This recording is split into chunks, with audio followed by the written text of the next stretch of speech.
Bonjour à toutes et tous.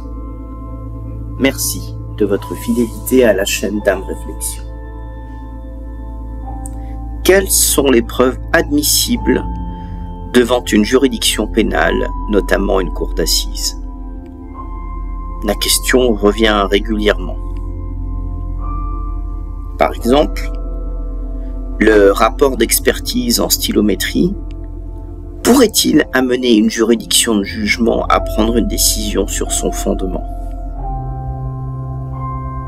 Alors, s'agissant des décisions de cour d'assises, puisque c'est sur cela que vous m'interrogez le plus souvent, prenons connaissance des dispositions de l'article 353 du Code de procédure pénale. Nous les lisons. Avant que la cour d'assises se retire, le président donne lecture de l'instruction suivante, qui est, en outre, affichée en gros caractères dans le lieu le plus apparent de la chambre des délibérations.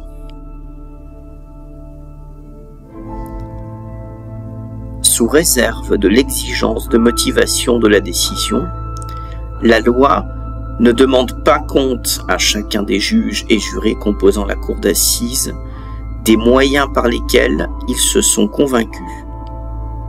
Elle ne leur prescrit pas de règles desquelles ils doivent faire particulièrement dépendre la plénitude et la suffisance d'une preuve.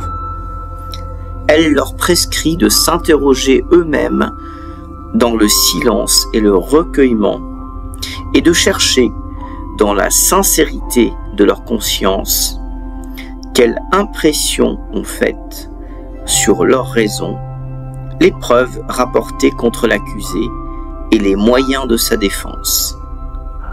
La loi ne leur fait que cette seule question qui renferme toute la mesure de leur devoir. Avez-vous une intime conviction?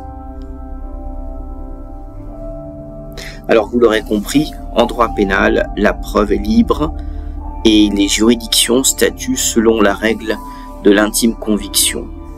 Les jurés pourraient donc, dans le cas du renvoi éventuel de quelqu'un devant une cour d'assises, décider de condamner ou d'acquitter l'accusé ou les accusés en se fondant sur n'importe quel élément de preuve pourvu que celui-ci soit évoqué pendant les débats. La règle de l'intime conviction peut se révéler très dure. Je vous remercie.